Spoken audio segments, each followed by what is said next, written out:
Welcome back to the Center of Critical and Cultural Theory. My name is Dr. Roger Green. This is a contextualized reading lecture for Shakespeare's Twelfth Night. We're using the Arden edition.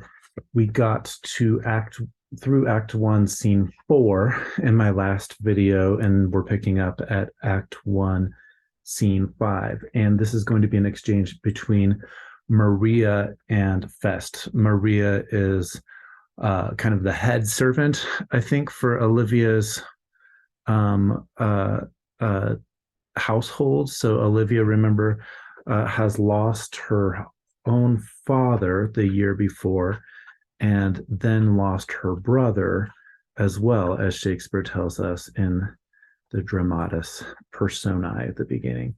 And we just, so she's a countess, right? So, and at least the way that it's being the words are being used here. The countess and duke, or duke and duchess, are kind of interchangeable. But look, for us today, they are the upper class, right? They are the aristocracy, and we get an exchange between Maria and Fest, who is the fool in the household. Or I don't know, kingdom, however you want to put it. It's the fool of the estate. And Maria is chiding Fest for being off duty, for being away. Nobody knows where he's been, and he's probably been out drinking or partying. And we get this exchange that I want to sort of point out, that is going to continue throughout the scenes here, where Fest interacts with people. And I've already commented in earlier lectures on the kind of freedom of speech that the fool has. And that's going to be pointed out in this scene as well. But also, like, I think there's something deeper going on than just the farcical kind of kind of bathroom humor play that we'll see going on. I think that there's a deeper layer of meaning and conversation at work here in the play about what signification is itself, right? So if we think about the sign versus the thing signified, right? The sign might be the word cat, C-A-T, in English, is just the sign for the idea of this four-legged fuzzy animal that different languages have different words for. So it sounds like chat in French, for example. And we're going to see all sorts of puns, and you might be already thinking of puns that you might get from a word, or like dog, D-O-G, versus chien in French. And so the signs that we have in the various different languages are the words are just signs for ideas that might be able to be recognizable across languages, right? So this is something that people are actively thinking about in Shakespeare's time. There's a really good podcast called The History of the English Language podcast, and they had a recent episode just on grammar and books of grammar. So the first books about English grammar come out in around the 1580s, so just before Shakespeare is kind of coming out on a scene, as a professional adult writer. And so that is something to be aware of, kind of behind the scenes here. And then a big part of Shakespeare's audience are going to be law school students, and they are very concerned at this point in time with contractual language, with contracts being written down, and the shift away from orality to contracts. We're going to see that as a theme showing up as well. So Fest is often put into the position of proving an argument. And to be doing that kind of work in Shakespeare's time is actually something that you need to learn a lot for. Like, so to study rhetoric that's kind of like graduate school for Shakespeare's time. People who are going to become lawyers are studying rhetoric, they're studying persuasion, and there's a whole very complex and detailed language of different terms just for turns of phrases and speech. And I will point out some of them. I've already mentioned a few already, like dramatic irony, where like the audience knows more than the people on the actors, or the characters on stage, right? So the kind of double meaning and the kind of distance that it takes to see a double meaning in things. And Shakespeare, of course, does this all the time with constant punning on different words. And the jester's going to do this. Fest is going to do this throughout the play. And we want to look at the slipperiness of language itself, the way that a word can have a meaning in one phrase and then be turned into a different meaning in the next phrase. So let's jump into the scene here. Maria says, "Nay, either tell me where thou hast been, or I will not open my lips so wide as a bristle may enter in way of thy excuse. My lady will hang thee for thy absence." Notice that she's using the thy, she's using the intimate, and she's talking to him as a person of lower station. Fest says, "Let her hang me. He that is well hanged in this world needs to fear no colors." And Maria says, "Make that good. Prove that. What are you getting at?" Right. And so this is the first instance of many where Fest is going to be making some kind of proof. And Fest says, "He shall see none to fear," because you don't have to fear colors because you're dead if you've been hung, so you're not going to see anything, right? And Maria says a good Lenten answer, and that word Lenten, right? It speaks to the season of Lent, which we're not in yet in Twelfth Night because we're still in Epiphany tide. Go back to my earlier lectures for the different liturgical times for Christianity. But in Lent, of course, that's the time when people are not eating and drinking, when they're giving up excess, right? But Twelfth Night, during this holiday season period, people are eating and drinking to excess. So just a little hint of the language and the timing there. She says a good Lenten answer is short and sweet. "I can tell thee where that saying is born of, I fear no colors. Where, good Mistress Mary? In the wars, and that made you be bold to say in your foolery. Well, God give them wisdom that have it, and those that are fools, let them use their talents." Now, there's some play going on with talents here. The editors note that it could be to a parable, that it also could be a play on talons. Let all make the most of what they have. I think that we could also, so they say also, or in other words, let those who have no wisdom use their claws. I think that we could also say talents is a double entendre for a talent of silver, like for a great deal of money. So that's an ancient term for an amount of silver. We get shekels and all sorts of other terms for lesser amounts. And so we know that what's being called into question is Fest's employment opportunity here in the household. So Maria says, "Yet you will be hanged for being so long absent, or to be turned away. Is that not as good as hanging to you? Like if we turn you out of the house, you have nowhere else to go. You're not going to be able to survive. So isn't that just like a death sentence?" "Many a good hanging prevents a bad marriage," says Fest, "and for turning away, let summer bear it out." "You are resolute then," she says. "Not so neither, but I am resolved on 2 points." And Maria says that if one break, the other will hold, or if both break, your gaskins fall. And she's taken this whole scene and she's taken it from the head down to the breeches, right, to the pants that fall down. And so we're literally getting this movement from the head down to the lower genitalia, groin type of area.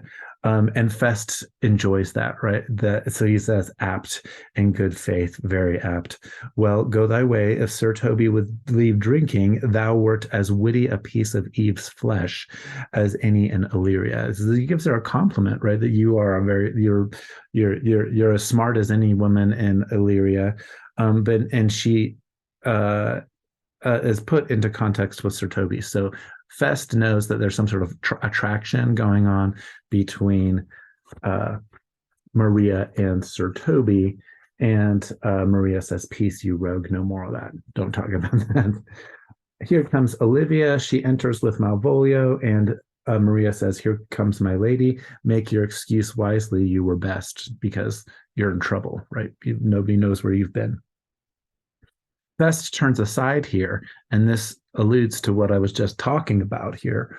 And he talks to Wit. Excuse my computer there. He talks to wit, like the idea of wit itself. This, in poetry terms or in rhetorical terms, is an apostrophe. When a poet speaks to an idea as if it were a deity or a god type of thing. It's the same word, of course, for like the contraction when you are using a contraction for cannot and you write can't and you use the apostrophe. It's the thing that stands for the thing that's not there. So again, sign versus signified is showing up throughout this play. And Fest says, "Wit, and be thy will, put me in good fooling. Those wits that think they have thee do very oft prove fools, and that I am sure I lack thee may pass for a wise man. For what says Canopolus, better a witty fool than a foolish wit."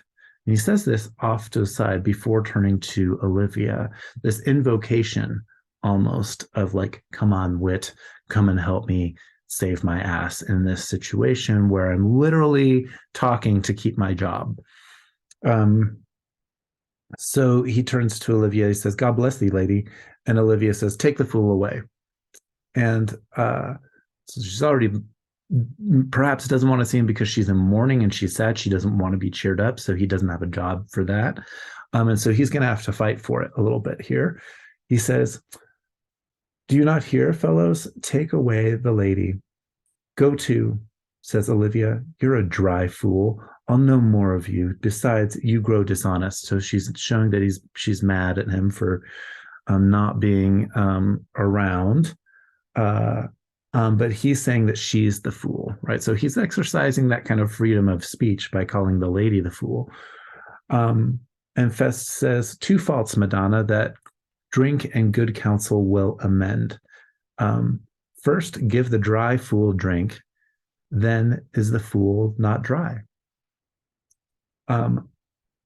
Food and drink, this is what he's working for, right? He's working for a roof over his head, but there's also the double meaning of being drunk. And he has probably been off on a bender being drunk, which is why he's been missing. Forgive the dry fool drink, then the fool is not dry. Bid the dishonest man mend himself. If he mend, he's no longer dishonest. If he cannot, let the botcher mend him. Anything that's mended is but patched. Virtue that transgresses is but patched with sin, and sin that amends is patched with virtue. If this simple syllogism will serve, so.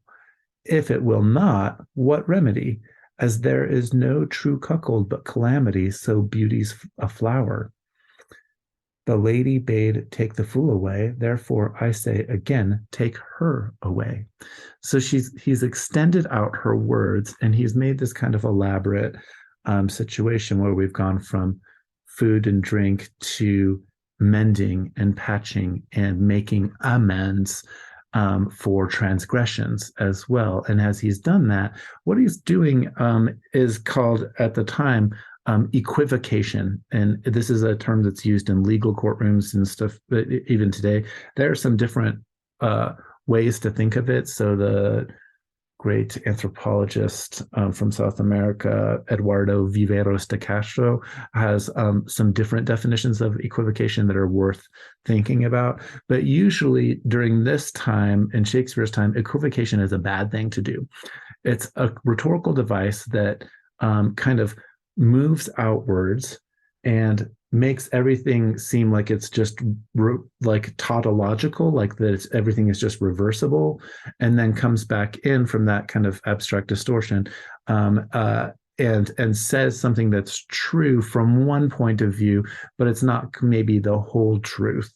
So it's seen as being dishonest. Now, where it's being used in Shakespeare's time is especially by people who are committed Catholics who are living in England and they don't want to renounce their faith in Catholicism, but they know it's illegal to be a Catholic. Remember, I said that harboring a Catholic priest during this time was punishable by death. But what do you do if you are a person who, by faith, who is a Catholic, but just happens to be living in England, which is a big part of the population? So if you're getting called before the officials, there are books being written on equivocation in the 1590s that Shakespeare is aware of, and they show up in Macbeth, especially other plays. To be an equivocator is to be someone who kind of bends words enough to say something that is true enough, but maybe not the whole truth. So it's a rhetorical strategy and tactic, and it's something that this fool is using here. And now he's using it in a playful way, and he says that she's the fool, so take her away. And Olivia says, "Sir, I bade them take away you. Misprision in the highest degree. Lady, cucullus non facit monachum." So that's Latin, and it translates to "the hood doesn't make the monk." Now, he's also playing on the idea that the jester, the fool, has a hood as well, right? But again, the monk, like that kind of just hinting at religious language as well, is going on at work very behind the scenes here. That's as much to say as I wear not motley in my brain. Good Madonna, give me leave to prove you a fool. So now he's like pushing the situation. And again, we're in this kind of argument and the proof of made to resolve the argument. Olivia says, "Can you do it?" "Dexterously, good Madonna. Make your proof." So she says this is going to show up again later on. So I'm kind of hitting it in detail here. Fest says, "I must catechize you for it, Madonna. Good mouse of virtue, answer me." Now, again, catechism, right? Just like the question and answer, which is part of something that Catholics go through. And so the fool is able to hint at all of this language that is really just on the border of what is acceptable in public speak. And again, if we think about Stephen Greenblatt, or we think about perhaps that Shakespeare himself might have had leanings, that there might be some of Shakespeare's predilections or religious beliefs sort of coming through and pushing at the boundaries here through the character of Fest as well. Olivia says, "Well, sir, for want of other idleness, I'll bide your proof." Just no, this is part of Olivia's character. It's like she doesn't really want to do something, and then somebody keeps pushing, and then she's like, "Okay, whatever. I'm not doing anything better, so I'll listen to you." Good Madonna, why mournest thou? Good fool, for my brother's death. I think his soul is in hell, Madonna. I know his soul is in heaven, fool. The more fool, Madonna, to mourn for your brother's soul being in heaven. Take away the fool, gentlemen. So this is the kind of wittiness that the fool is up to. She doesn't want to be cheered up, right? She's in mourning. She won't see men. She doesn't want to see suitors from Orsino. And Fest is in the position of having to change her mind, even though she doesn't want to have her mind changed, and to change her mood. And he does it by saying that you shouldn't be mourning all the time for your dead brother. If you are a good Christian and you believe that he's gone to heaven, then you should be happy for him, right? So Olivia says, she's kind of been called out here and says, "What think you of this fool, Malvolio? Doth he not mend?" And she uses that word mend, right? Going back to Fest's earlier speech about patching and mending. So she's keeping that in her mind. Shakespeare, of course, is weaving it all together in the dialogue of the play. Malvolio says, "Doth he not mend? Yes, and shall do till the pangs of death shake him. Infirmity that decays the wise doth ever make the better fool." And Fest says, "God send you, sir, a speedy infirmity for the better increasing of your folly." So he starts mocking Malvolio, who clearly doesn't really understand the humor, and can't really take a joke. Um, uh, and so Olivia says, "How say you to that, Malvolio?" And he says, "I marvel your ladyship takes delight in such a barren rascal. I saw him put down the other day with an ordinary fool that has no more brain than a stone. Look you now, he's out of his guard already. Unless you laugh and minister occasion to him, he is gagged. I protest I take these wise men that crow so at these set kind of fools no better than the fool zanies." And Olivia is just like, she kind of shuts him down here, right? So she says, "Oh, you are sick of self-love. You're a narcissist, Malvolio. um, and you taste with a distempered appetite. To be generous, guiltless, and free disposition is to take those things for bird bolts that you deem cannon bullets. There is no slander in an allowed fool, though he do nothing but rail, nor no railing in a known discreet man, though he do nothing but reprove." Um, and so not only is she kind of, poo-pooing Malvolio for, being uh, uh, discreet, but she's saying, no, it's the fool's job to speak these sorts of things. He has a license to speak the most uncouth things, to be have sexual humor, to make fun of the boss or the king or the royalty or whoever's there. It's free reign, and it's their job to do this. And like also their jokes, like jokes are not cannon bullets, right? Have a sense of humor. So Fest then says, "Now Mercury endue thee with leasing." Now notice that he uses the thee and thou, the intimate forms with his employer here, which is just a reversal in and of itself. Fest says, "Now Mercury endue thee with leasing, for thou speaks well of fools." Uh, Maria then enters here and says that there's a man at the gate. And so we're starting to see that we know that this is Cesario at the gate. And what I want you to notice is that Cesario is going to, in some ways, replace Fest, the fool, in this scene. There's almost like a kind of crossing of ships going on in between their characters. Mercury was just invoked by Fest, who is the translator god Hermes in the Greek. But Mercury is the one who sends messages from Mount Olympus down to Earth, right? So they are both mercurial characters, Cesario and Fest. They're able to move back and forth between different groups of people. And they seem to be able to move comfortably through their wit and through their language as well. So,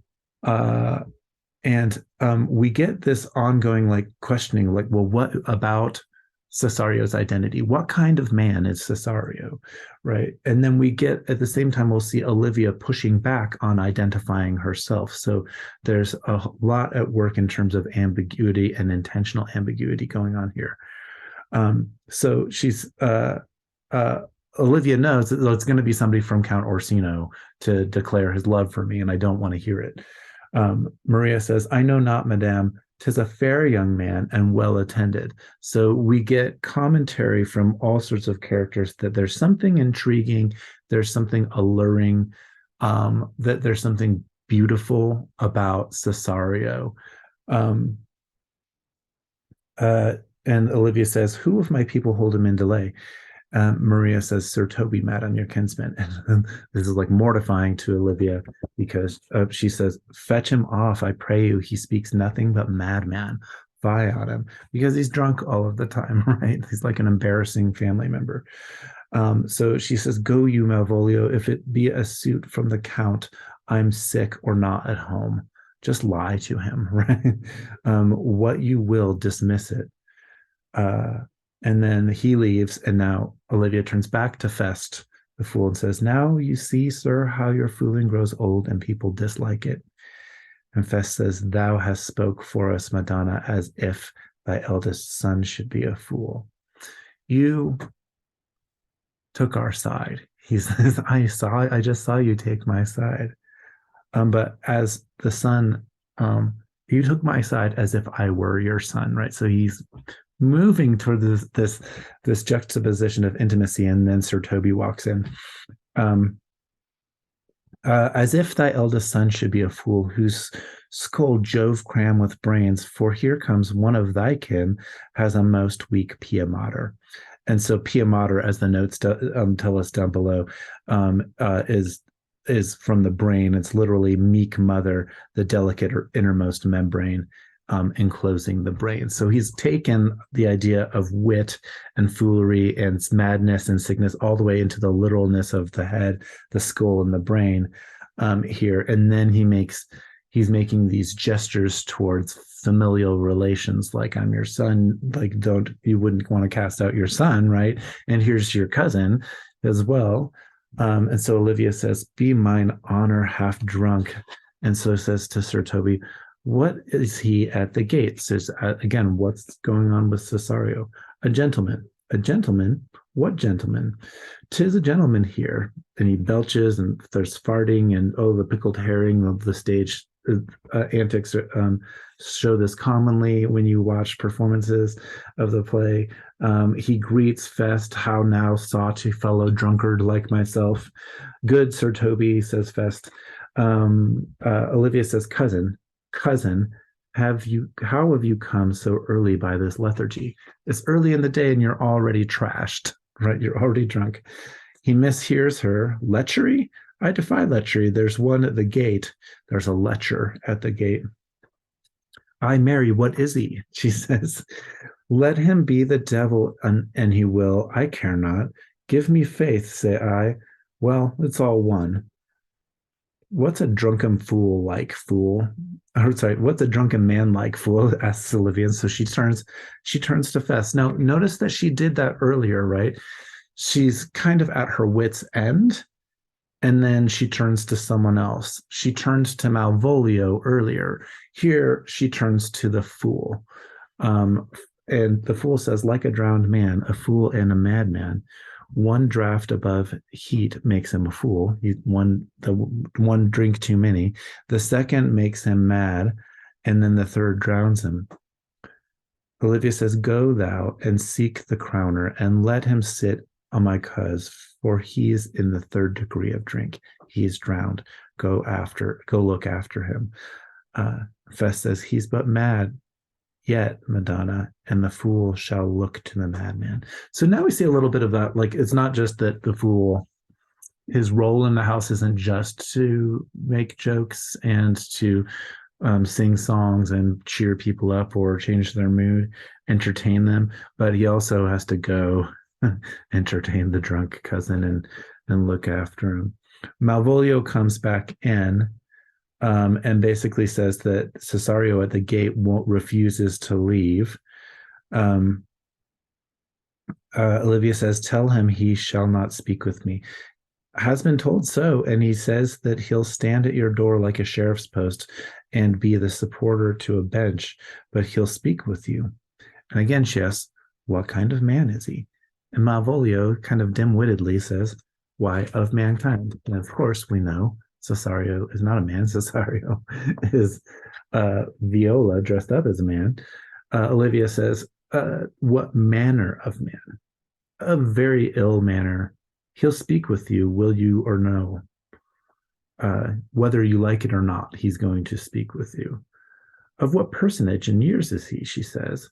And we get commentary on the visual appearance of Viola here. Not yet old enough for a man, nor young enough for a boy, as a squash is before 'tis a peace god, or a codling when 'tis almost an apple. 'Tis with him in standing water between boy and man. He is very well favored and speaks very shrewishly. One would think his mother's milk were scarce out of him. Now, Olivia, again, just like with Fool earlier, remember, let him approach. Call in my gentlewoman. So he goes to the door. He calls Maria in. Maria shows up. Olivia says, give me my veil so I can show that I'm in mourning. And then here comes Cesario slash Viola. It says, the honorable lady of the house, which is she? Speak to me, says Olivia. Olivia, I shall answer for her. So she's already kind of like playing at this like self distance, right? She doesn't just come out and say, I am the woman of the house. She says, I will speak for the woman of the house. So, and she says, your will. And Viola says, most radiant, exquisite, and unmatchable beauty. Now she's wearing a veil, right? So, like, we know that this is hyperbole, right? That's the rhetorical term for exaggeration. And you're going to see Cesario do this throughout in dialogue with Olivia here. Most radiant, exquisite, and unmatchable beauty, I pray you, tell me if this be the lady of the house, for I never saw her. I would be loath to cast away my speech, for besides that it's excellently well penned, I've taken great pains to con it. Good beauties let me sustain no scorn. I'm very comfortable, even to the least sinister usage. Now, again, this word con is going to show up throughout the play. It's a double entendre for women's genitals. That's what it means in French. And if you add the T to it, or the CUNT in English, sometimes the N is cut out. And so the reference is to a cut. So use your imagination. This is the Shakespearean slang for women's body parts. And so, as they tell us here in the note to line 169, con means to learn something by heart. Viola underlines the studied staginess of her performance, but it also discerns a sexual pun, the French con. And so this is also sort of pointing back, as Cesario will often do, to the fact that underneath the garb that Cesario is Viola and is a woman. Olivia asks whence you came. Viola says, I can say little more than I've studied, and that questions out of my part. Good gentle one, give me modest assurance, if you be the lady of the house, that I may proceed with the speech. And so, very like pushing, like wants to make sure that Cesario wants to make sure that he has done what Orsino wants him to do. Olivia says, are you a comedian? And so almost mistaking Cesario for a fool, right? And Viola says, Viola slash Cesario, I'm mixing the he and the she intentionally a bit here. I might say they, but I think that you need the kind of binary back and forth to get some of the jokes that are happening. Viola says, know my profound heart, and yet by the very fangs of malice I swear I am not that I play. Are you the lady of the house? That's Cesario's answer to are you a comedian? So this knowing that Viola slash Cesario is playing a part, and that there's a difference between the part that Cesario plays and what the real thing is, sign versus signified, over and over again at lots of different stages, not just with words and puns, but with the characters themselves, and whether or not we truly are constant, stable identities as well. Olivia says, in answer, are you the lady of the house? If I do not usurp myself, I am, right? So again, the doubling of herself, and then saying that she is. Viola says, most certain, if you are she, you do usurp yourself, for what's yours to bestow is not yours to reserve.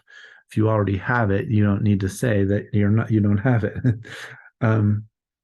So one of the things that's going on here, I think, is Cesario is showing just how sharp-witted he can be. And this is seen as super impressive and attractive by Olivia. So to have wit in this play is to position oneself in all of the good graces of society, including romantic good graces. So Olivia then says, come to what's important. Just tell me the message, right? And Cesario knows that he can't just give a straight message, because if Cesario just says, I am from Duke Orsino and I am here to tell you that he loves you, it's not going to work, right? There's some kind of work of persuasion that happens through art, that happens through this composed speech that then Cesario has learned and memorized, just like an actor on stage, right? Um, and I think that's what Shakespeare's getting at. Remember, there's a bunch of lawyers in the audience who are thinking about persuasion and thinking about words and language and how they are put together through art in order to make something convincing. The straight message doesn't necessarily convey what actually needs to be conveyed, especially when it comes to emotion. So Viola says, alas, I took great pains to study it, and 'tis poetical. Again, it's not just a straight message. Olivia says, it is the more like to be feigned. I pray you keep it in. I heard you were saucy at my gates and allowed your approach rather to wonder at you than hear you. If you be not mad, be gone. If you have reason, be brief. Reason versus emotion. Be straight with your words. Make your words signify only one thing. 'Tis not the time of moon with me to take one. It's in so skipping a dialogue. And the moon here is also a reference to lunacy, right? Lunacy, howling at the moon. I'm in mourning is kind of what she's saying. I have a veil over me.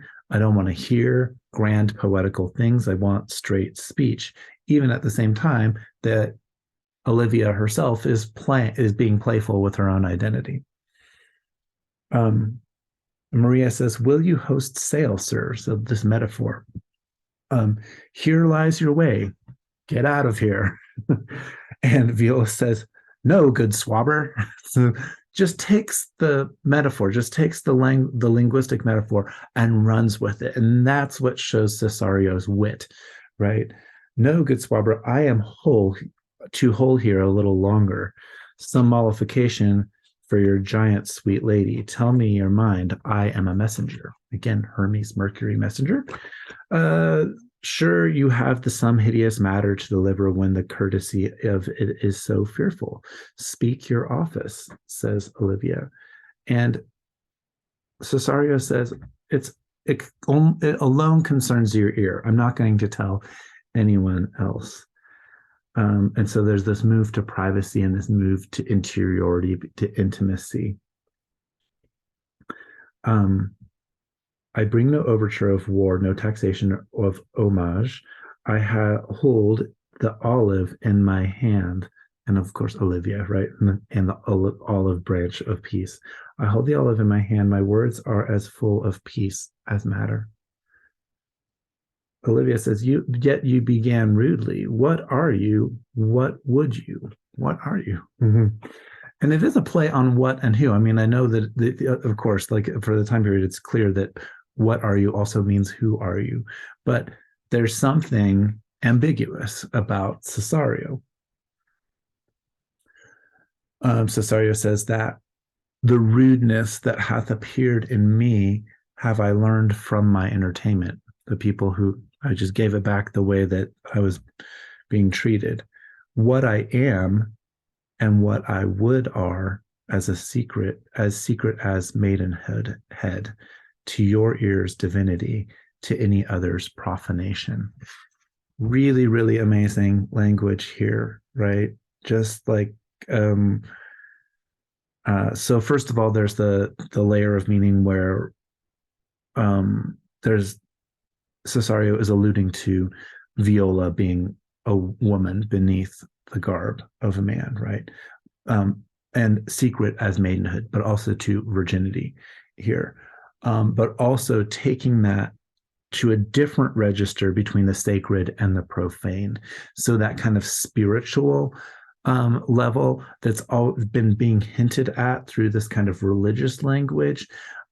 There's a way that Viola takes that from just being talk about equivocation to something more. And Olivia is convinced, right? She says, "Give us the place alone. We will hear this divinity." So she relents. She sends the people out of the room.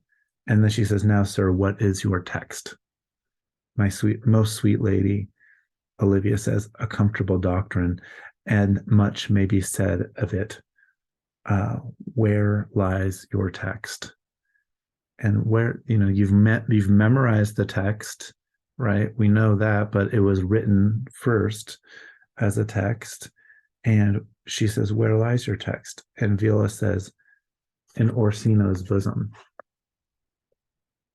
Olivia says, "In his bosom? In what chapter of his bosom?" So she again goes with the kind of metaphorical play of the text being a book, right?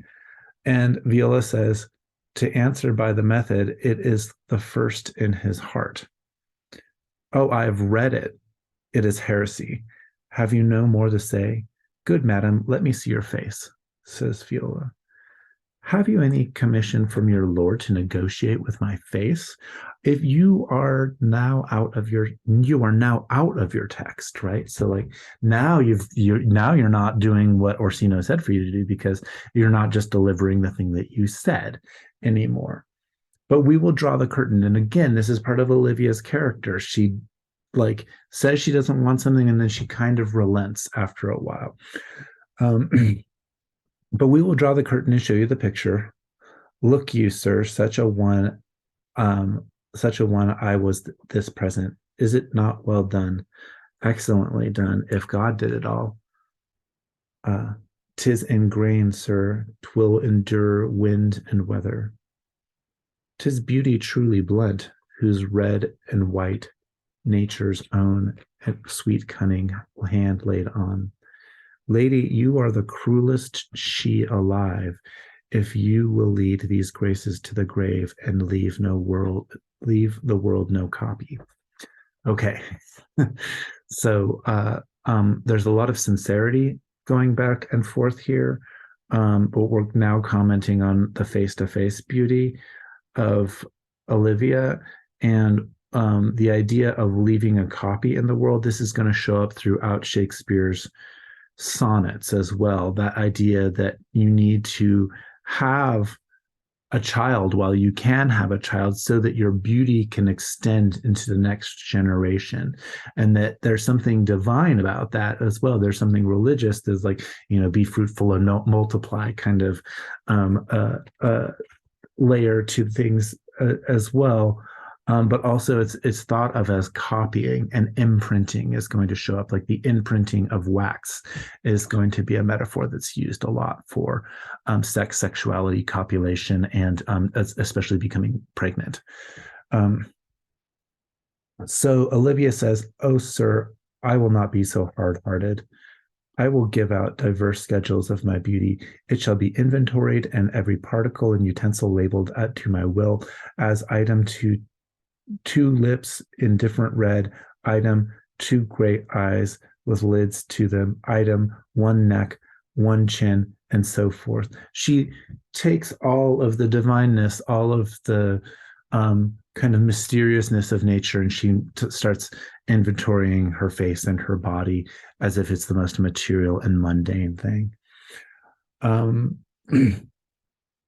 This is a very materialistic play, as some scholars have noted. "Were you sent hither to praise me?" she says.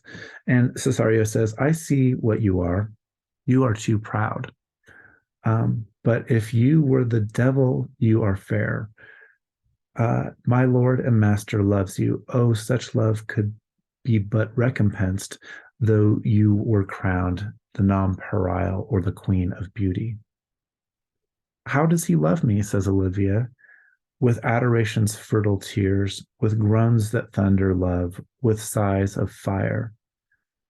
Olivia says, "Your lord doesn't know my mind. I can't, does your lord does know my mind. I cannot love him, yet I suppose him virtuous and noble, of great estate." She's like, it's nothing really personal. I just can't love him. I'm in mourning. And Viola says, if I did love you in my master's flame with such a suffering, such a deadly life, in your denial, I would find no sense. I would not understand it. And this kind of substitution where Viola puts herself into her master's place. She's being literally the servant, but also this moment of substitution. Again, just think of it like with words and the puns on words and plays. It's just happening at the same level, at the level of characters here, and being thematized through love and romance. Olivia's intrigued. She says, "Why? What would you if you were wooing me instead of your master?" Viola says, "Make me a willow cabin at your gate and call upon my soul within the house. Write loyal cantons of contemned love and sing them loud even in the dead of night. Hallow your name to the reverberate halls and make the babbling gossip of the air cry out, Olivia. Oh, you should not rest between the elements of air and earth, but you should pity me. I would love you." So you would see how much I love you. So again, exaggeration, hyperbole. Notice that we've shifted into verse here. So the earlier in the chapter, there was a lot more prose going on. But the verse is telling us rhythmically that there's a flow and an incantation to the ways that Cesario is able to talk, and that beauty of just the way that Cesario talks is itself doing part of the wooing here. Olivia says, "You might do much. What's your parentage?" You can see her mind is kind of shifting here. Viola says, "Above my fortunes, yet my state is well. I am a gentleman. Get you to your lord. I cannot love him. Let him send no more, unless perchance you come to me again to tell me how he takes it. Fare you well. I thank you for your pains. Spend this for me." And she gives her a coin. And again, that kind of shift to materialism. And Viola says, "I'm no feed post, lady. Keep your purse. My master, not myself, lacks recompense. Love make his heart a flint that you shall love, and let your fervor like my master's be placed in contempt. Farewell, fair cruelty." And it's great. She's like, Viola is putting her down while praising her at the same time, and creating this kind of tension in the air. And Olivia is totally falling for it. Again, she asks, so now Olivia starts second guessing herself. So Cesario has left, and Olivia again is kind of repeating these lines. "What is your parentage? Above my fortunes, yet my state is well. I am a gentleman." She's trying to replay it in her head. "I'll be sworn thou art," she says, and she's talking to Cesario, but Cesario is not in the room, almost like an apostrophe again, right? "I'll be sworn thou art, thy tongue, thy face, thy limbs, actions, and spirit do give thee fivefold blazoned. Not too fast, soft, soft, unless the master were the man. How now, even so quickly may one catch the plague? Methinks I feel this youth's perfections with an invisible, subtle stealth." She's literally falling in love, and the speed with which she falls in love, which goes all the way back to the opening lines of the play where Orsino is talking about how quickly we move in and out of the muse of art itself, because she's been partly swayed by the muse of art as well. And then Malvolio comes in.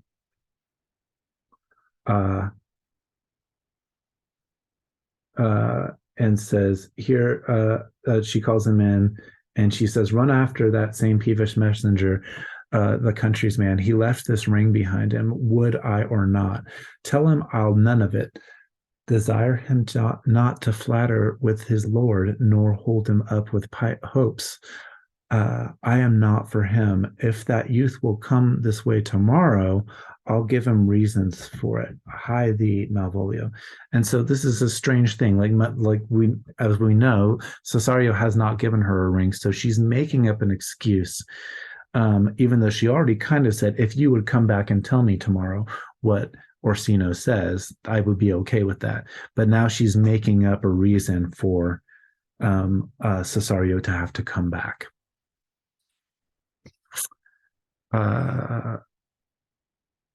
Um, Malvolio says he will, and then Olivia says, I do, I know not what, and fear to find mine eye too great a flatterer for my mind. Fate, show thy force, ourselves we do not owe. What is decreed must be, and be this so. Leaving it up to Providence, leaving it up to fate. That takes us to the end of Act One. I've been very detailed in this contextualized reading, so I hope you find it helpful.